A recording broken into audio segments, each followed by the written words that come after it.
Hello, welcome to CBS News. I'm Jed Galasso. And I'm Melinda Altman.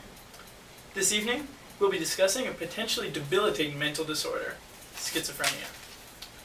1.1% of the population have schizophrenia. This translates to about 51 million people worldwide.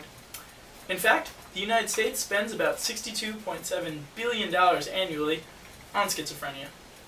The National Alliance of Mental Illness is working to reduce stigma, and this is opening many doors for people with schizophrenia. More and more people who are diagnosed with paranoid schizophrenia are now able to successfully attend college. Since the age of onset is in the 20s, college can be greatly affected. Many positive symptoms, such as hallucinations and delusions, could severely affect one's success in school. Could you imagine hearing voices while sitting in class or trying to study? Or thinking your teachers and your peers are out to get you? No, I can't imagine how that would be.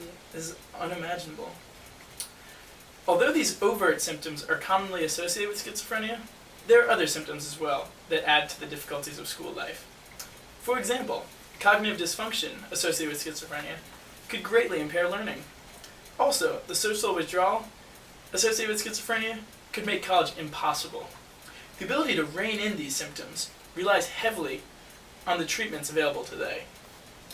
Paranoid schizophrenia is a chronic condition that requires lifelong treatment. Effective treatment can help take control of the condition and lead to a happier life. Schizophrenia is among the top 10 causes of disability in developed countries worldwide. There is no cure for schizophrenia, but the treatment success rate can be very high. It has been estimated that a cure for schizophrenia could be found within the next 10 years. The usual medication given for paranoid schizophrenia are antipsychotics, anti-anxiety, and antidepressants. Other treatment options include psychotherapy, electroconvulsive therapy, and vocational skills training. And now to our correspondents in the field to further discuss this disorder. Thanks, Mindy. Today, I'm here with Tiara Riley, who is diagnosed with paranoid schizophrenia. How would you describe your disorder, Tiara?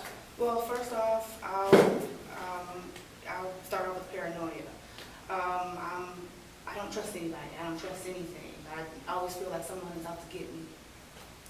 What do you mean by someone is out to get you? Well, it seems like someone's always trying to harm me or kill me. When someone looks at me, I get afraid. When I go to the store to get what I need, I try to get on as fast as I can because, I feel like I'm constantly being watched and followed.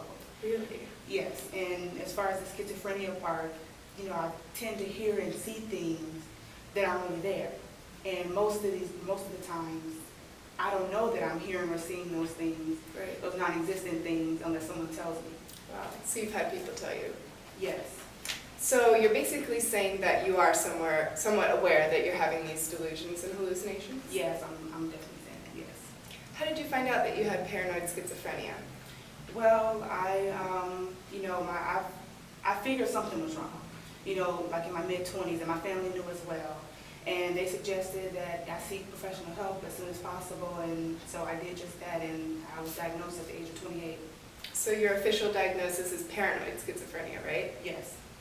So what kind of medications are you on, and do you like taking them? Well, I've been taking both antipsychotic and antidepressants for quite a while now. They help to control and alleviate my symptoms, sometimes momentarily, sometimes over a longer period of time, but I just try to take it day by day. All right. Are you currently in a relationship? No, I'm not. I was married for 8 years before, and I've been divorced for about a few years now. Oh, really? Well, why did your marriage fail? Well, I've began having psychotic episodes and delusions and hallucinations within like the first few years of my marriage. In the very beginning, they were subtle, but over the course of a few years, they became a lot more intense, and it began to put a strain on my marriage and my husband and our marriage. Well, could you describe a typical day for you with this disorder? Yes. Well, I'm currently unemployed. I've been on a search for a job for a while now, and I haven't really been successful with that because of my symptoms. I also try to spend time with my family as much as possible when they're available. But, just being outside, being near people, and being near anything that prevents me from getting anything accomplished. Right. So there's a lot that you don't do anymore since the diagnosis then, right? Yes, there's a lot that I don't do anymore, or that I can't do. I used to be someone who loved nature. I used to love, being outside, and now I feel like I've lost all my individual freedom because, I'm afraid to do the things that I used to love doing. Right, right.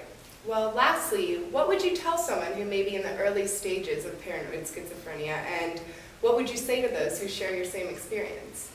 Seek help, seek professional help as soon as possible. Tell someone, let someone know what you're going through. It'll definitely be easier on you if, you let somebody know, rather than trying to deal with it and understand it on your own. Right. And lastly, I would say, be strong. It can be difficult, but definitely be strong. Right, and we can tell that you're a very strong girl yourself, Tira. Well, thank you, Tira. Thanks for interviewing with us. And back to you, Jed and Mindy. Thank you, Hannah, for that excellent piece. That was an excellent insight into how schizophrenia affects one's day-to-day living and the stress it can place on relationships. It seems evident that the media greatly influences how we view schizophrenia. Movies and TV shows often portray people with schizophrenia as crazy and dangerous. While researching schizophrenia on the internet, one would come across a plethora of misinformation. Here are a few images that show some of these fallacies.